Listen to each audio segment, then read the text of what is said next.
உலகம் எனக்கென்றும் விளங்காதது, உறவே எனக்கென்று விளங்கானது. அடடா முந்தானை சிறையானது, இதுவே என் வாழ்வில் முறையானது.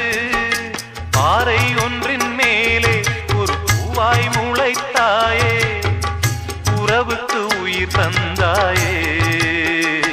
நானே எனக்கு நண்பன் இல்லையே, உன்னால் ஒரு சொந்தம் வந்ததே. என்னைத்தானே தஞ்சம் என்று நம்பி வந்தாய்.